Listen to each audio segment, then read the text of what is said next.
গ্রীষ্মকাল পড়তে না পড়তেই পানির পরিমাণ কেমন যেন করে কমেই চলেছে। নদীর পাড়টা ভালো মতো দেখলেই বোঝা যায় যে পানি কতটুকু কমেছে। গত বছর গ্রামের মানুষ খরায় কত কষ্টই না করেছিল, সেসব ঘটনা মনে পড়লেই বুকের ভেতরটা মোচড় দিয়ে ওঠে। বিধাতা, সবকিছুই তোমার হাতে, তুমি দয়া করে এবার আর খরা দিও না।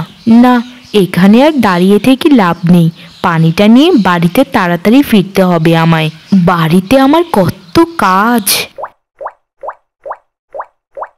এই মেয়ে লতা, দাঁড়া, তোর সাথে আমার কথা আছে। কি কথা কমলা কাকি, বলো আমায়। তোর বাবা ভিখারি দিনু আমার কাছ থেকে সেই 5 মাস আগে 200 টাকা ধার করেছিল। এখন পর্যন্ত সেই টাকাটা দেওয়ার তো নাম গন্ধই নেই। তোর বাবাকে তো খুঁজেই পাচ্ছে না আমি। আজ এক্ষুনি তুই আমাকে টাকাটা দিয়ে তারপর বাড়িতে যেতে পারবি এখান দিয়ে, না হলে আজ আর তোকে ছাড়ছি না। তোদের মতো ভিখারিদের এই গ্রামে রাখাটাই আমাদের ভুল। বাপটা তো সারাদিন ভিক্ষেই করে, আর মেয়েকে দেখো রাজকুমারীর মতো ঘুরে বেড়াচ্ছে। ঢং দেখলে বাঁচি না। তাড়াতাড়ি এক্ষুনি আমাকে টাকাটা দে বের করে, না হলে কিন্তু তোর আর তোর বাবার খবর করে দেব। কি বলছো এসব কাকিমা? আমি এখন টাকা কোথায় পাবো? আর আমি নদী থেকে জল আনতে গিয়েছিলাম, আমি ঘুরে বেড়াচ্ছি না। কাকিমা, আমাদেরকে আর কিছুটা দিন সময় দিন, আপনার সকল টাকাই শোধ করে দেব। খুবই অভাবের মধ্যে দিন যাপন করছি কাকিমা, একটু দয়া করুন আমাদেরকে। আর আপনারা তো অনেক ধনী কাকিমা, 200 টাকার জন্য আপনাদের জীবন তো আটকে থাকবে না। একটু সময় দিন কাকিমা। কি ভিখারির মেয়ে হই এত বড় বড় কথা বলছিস?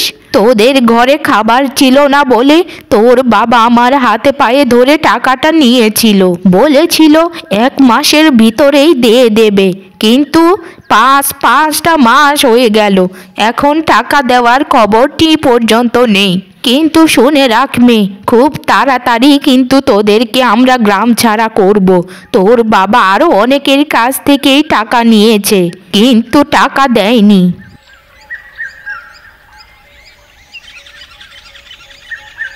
আমাকে কেউ 200 টাকা ভিক্ষে দাও।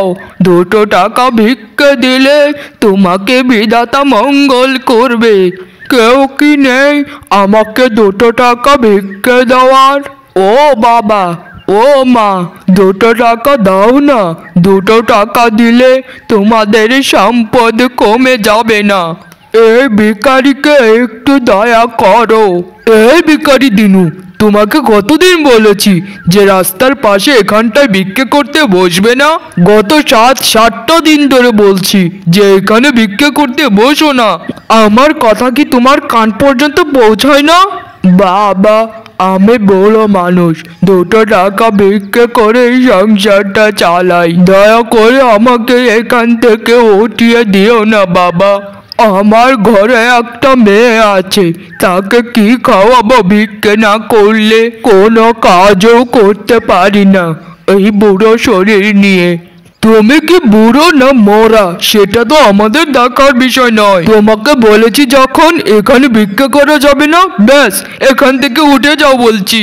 আমাকে আরেকটাও কথা বলিও না, আমি কিন্তু ভিক্ষের থালাটাও পর্যন্ত রেখে দেব। না না বাবা, এই কাজটা করো না, আমরা না খেতে পেয়ে মরে যাব। আমি চলে যাচ্ছি, আর কোনোদিনও এখানে বসে ভিক্ষে করব না, কথা দিলাম তোমায় বাবা। মা লতা, আমাকে দুটো খেতে দে মা, আমার খুবই খিদে পেয়েছে, সারাদিন কিচ্ছু খাইনি। যে জায়গায় প্রত্যেক দিন ভিক্ষে করতাম সেই জায়গায় আমাকে আর লোকজন বসতে দিচ্ছে না। বাবা, তোমাকে যে আমি কি করে কথাটা বলি, ঘরে কিচ্ছু নেই রান্না করার, সকাল থেকে কিছুই আমি রান্না করতে পারিনি। আজ কমলা কাকি আমাকে যা নয় তাই বলেছে বাবা। ওনার ধারের 200 টাকা খুব তাড়াতাড়ি দিয়ে দিতে বলেছে, না হলে নাকি আমাদের গ্রাম ছাড়া করবে। আর তোমাকে কত দিন বলেছি বাবা যে তুমি ভিক্ষে আর করো না, মানুষ তো আমাকে কত কিছুই বলে, যে ঘরে একটা দস্যি মেয়ে থাকতে বাবাকে দিয়ে ভিক্ষে করায়। আমার এসব কথা সহ্য হয় না বাবা, দয়া করে তুমি আর ভিক্ষা করো না। তোকে আমার দিব্যে রইল মা, তুই কিন্তু কোনোদিনও কাজ করার কথা মুখ দিয়েও আনবি না। আমার মেয়ে কারো বাড়িতে কাজ করবে না। এইসব কথা বললে হয় না বাবা, এভাবে তো আর পেট চলবে না। দুদিন পর যখন গ্রামবাসী আসবে আমাদের কাছে ধারের টাকা নিতে, তখন আমরা টাকা কোথা থেকে দেব বাবা? আবেগ দিয়ে জীবন চলে না বাবা। আমি বড় হয়েছি, আমি কাজ করতে পারি। তোমারও তো বয়স কম হয়নি বাবা, আর কত করবে আমার জন্য? আমি আজ থেকে কাজ খোঁজা শুরু করব। তুমি আমাকে আর একটা কথাও বলবে না বাবা। তোমার দিব্যি তুমি উঠিয়ে নাও বাবা, উঠিয়ে নাও। ঠিক আছে মা, তুই যা ভালো মনে করিস তাই হবে। কাজ তুই খোঁজা শুরু কর। যাক, অবশেষে বাবাকে তো রাজি করানো গেল। আমি যদি খুব মন দিয়ে কাজ করি তাহলে খুব তাড়াতাড়ি ধারগুলো শোধ করতে পারবো। মনটা এখন একটু হালকা লাগছে, তবে একটাই সমস্যা, এই গ্রামে কেউই আমাকে কাজ দিতে চাইবে না। আমাকে পাশের গ্রামে যেতে হবে। কাজ করতে হলে 2 গ্রাম পেরিয়েও আমি যেতে রাজি আছি। এই, তুই ভিখারির মেয়ে লতা না? তুই কি আর গ্রামে কোনো পুকুর পাসনি? তুই আমার পুকুরে কি করছিস? এই ভিখারির মেয়ে, ছি ছি ছি ছি ছি, আমার পুকুরটা নোংরা করে দিল। তোর হাতের ছোঁয়ায় আমার মাছগুলো না মরে যায়। তোর বাবার কাছে আমি 50 টাকা ধার পাই, সেই টাকাটা কোথায় রে? তোরা বাবা মেয়ে 2 ভিখারি মিলে এই গ্রামে ধার করে গ্রামটাকে নষ্ট করে ফেলেছিস। কাকিমা, আপনি আবার কবে ধার পান? আমার বাবা যাদের কাছে ধার করেছিল সবারই নামই তো আমাকে বলেছে, আপনার নাম তো আমি শুনিনি। আপনার কথা ভুল হচ্ছে কাকিমা, আমাদের কাছে আপনি কোনো টাকাই পান না। আমাদের কাছে কমলা কাকি, রবিন চাচা আর খালেক ভাই সহ কিছু মানুষই টাকা পায়। কি? তোর মতো ভিখারির মেয়ে হয়ে আমাকে সন্দেহ করছিস? তোর এত বড় সাহস! তোদের খুব তাড়াতাড়ি একটা ব্যবস্থা করব আমরা, বুঝেছিস? খুব তাড়াতাড়ি গ্রামবাসীরা সবাই মিলে তোদেরকে ঘর ছাড়া করব। তোর ওই বাসন কুসন এখানেই রেখে আমার পুকুর থেকে চলে যা তুই, ওগুলো তোকে নিতে দেব না। এতটা নিষ্ঠুর হবেন না কাকিমা, এগুলো আমার মায়ের হাতের। মায়ের স্মৃতিগুলো আমার কাছে থাকতে দিন দয়া করে। নিষ্ঠুরতা কি দেখেছিস? এখন থেকে দেখবি নিষ্ঠুর কাকে বলে। এগুলো রেখে তাড়াতাড়ি এখান থেকে যা, না হলে কিন্তু লোকজন ডাকবো আমি। এই ভিখারি দিনু, আমাদেরকে তাড়াতাড়ি ধারের টাকাটা দে, না হলে কিন্তু ঘাড় ধাক্কা দিয়ে গ্রাম ছাড়া করব তোদের দুজনকে। তোদের অনেক সাহস হয়ে গেছে, মানুষদেরকে মানুষ মনে করিস না। আজকে এই মুহূর্তে যদি আমাদেরকে টাকা বের করে না দিস তাহলে তোর ঘর দর আমরা দখল করব। বুঝেছিস আমার কথা নাকি বুঝিসনি? ঘাড় ধাক্কা দিয়ে বের করে দিলেই ওদের কানে কথা যাবে। ওরা কি শুনবে? কারণ ওদের কান তো লোহার তৈরি। মানুষের কাছ থেকে ধার নেবার সময় মনে থাকে না তোমাদের যে ধারটা শোধ করতে হবে? দয়া করে আপনারা একটু শান্ত হন, আমার কথাটা আগে শুনুন। আমি পাশের গ্রামে একটা কাজ পেয়েছি, আগামী মাসে বেতন পেলে সকলের টাকাই শোধ করে দেব। তখনও যদি না দেই তখন আমাদেরকে ঘাড় ধাক্কা দিয়ে ঘর থেকে তাড়িয়ে দিবেন, আমরা তখন মাথা পেতে নেব। না না না না না না, তোমাদেরকে আর সুযোগ দেওয়া যাবে না, অনেক সুযোগ দিয়েছি। এক্ষুনি বেরিয়ে যাও, আমরা এই জায়গা দখল করে নিয়েছি। আর যদি না যাও তাহলে কিন্তু মার খেতে হবে তোমাদেরকে। ওরা আমাদের কথা শুনবে না রে লতা মা, চল আমরাই চলে যাই। ঠিক আছে, আমরাই চলে যাচ্ছি। চল রে লতা মা, এইখানে আমরা আর এক মুহূর্তও থাকবো না। হ্যাঁ হ্যাঁ, তাই যাও, এক্ষুনি যাও, এক্ষুনি। গ্রামের কেউই আমাদেরকে জায়গা দিল না বাবা। আমি মনে করি আমাদের মতো গরিবদের সব থেকে উপযুক্ত স্থান হচ্ছে জঙ্গল। এই জঙ্গলেই তুমি আর আমি বাকি দিনগুলো অনায়াসে কাটিয়ে দেব বাবা। আমরা আর লোকালয়ে ফিরবো না বাবা। কোনো দিনও না। মানুষজনদের সাথে থেকে অসম্মানিত হবার থেকে এই পশু পাখিদের সাথে থাকা ঢের ভালো। এত অপমান, এত অপদস্থ নিয়ে জীবনে বাঁচা যায় না। বাকিটা জীবন আমরা বাবা মেয়ে গাছের ফলমূল খেয়েই বেঁচে থাকবো। তুমি কি বলো বাবা? সব হয়েছে আমার জন্য।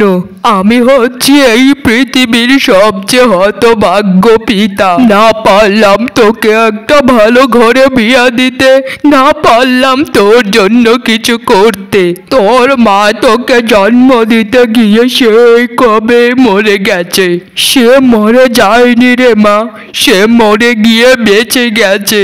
আমি তোর জন্য কিছুই করতে পারলাম না রে মা, কিছুই করতে পারলাম না। বাবা চুপ করবে তুমি? তুমি আমার সব বাবা। তুমি যদি আমার পাশে থাকো তাহলে আমার কিছুরই প্রয়োজন নেই।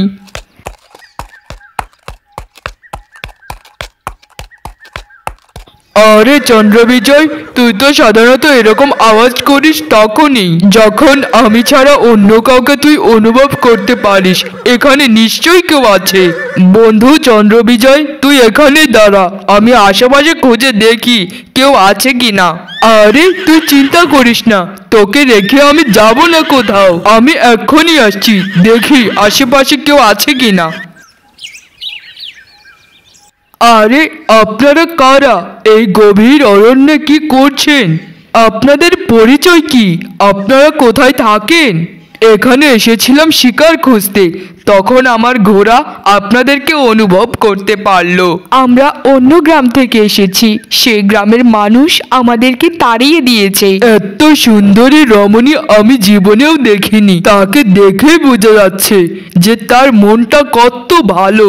আমি জীবনে বিয়ে করলে একই করব। কিন্তু আপনি কে? আপনার পরিচয় কি? আমি হচ্ছি এই গ্রামের জমিদার নবপ্রতাপ চৌধুরী।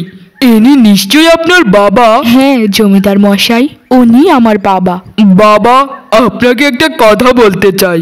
হ্যাঁ জমিদার মশাই, বলুন কি কথা। আপনি যদি রাজি থাকেন আমি আপনার মেয়েকে বিয়ে করতে চাই। আপনাকে সারা জীবন আমার বাবার মতো করে রাখবো। আমাকে আপনি ফিরিয়ে দেবেন না বাবা, আপনাকে অনুরোধ করছি। কেমন কথা বলছেন জমিদার মশাই? আপনি আমার মেয়েকে বিয়ে করলে সেটা তো আমার সৌভাগ্য। এই যে দেখতে পাচ্ছেন, এ আমার সবথেকে কাছের ঘোড়া, নাম হচ্ছে চন্দ্রবিজয়। এর জন্যই আজকে আমি আপনাদেরকে খুঁজে পেলাম। চন্দ্রবিজয় না থাকলে আমি আপনাদেরকে কোনো দিনও খুঁজে পেতাম না। বাবা, চন্দ্রবিজয় দেখতে তো খুবই সুন্দর। তাহলে চন্দ্রবিজয় যদি আপনার বন্ধু হয়, সে তো আজ থেকে আমারও বন্ধু। আমাকে চিনে রাখো চন্দ্রবিজয়, আমিও তোমার আরেক বন্ধু। আমার জীবনের সাথে যা যা কিছু জড়িয়ে আছে সব কিছুই তোমারও লতা। আমার চন্দ্রবিজয় মানে তোমার চন্দ্রবিজয়। চলো আমরা দেরি না করে জমিদার বাড়ির পথে রওনা হই। আমি কোনোদিন কল্পনাও করিনি বাবা যে আমার মেয়ে কোনোদিন জমিদার গিন্নি হবে। কিন্তু কথায় আছে না, বিধাতা কার ভাগ্য কোথায় নিয়ে দাঁড় করায় সেটা কেউ জানে না। বিধাতা আমার মেয়েকে একটা ব্যবস্থা করে দিয়েছে। এখন আমি মরে গেলেও শান্তি। তোমরা দুজন সুখী হও। এরপর জমিদার নবপ্রতাপের সাথে লতার বিবাহ সম্পন্ন হয়। এভাবেই লতা এবং লতার বাবার কষ্টের অবসান ঘটে।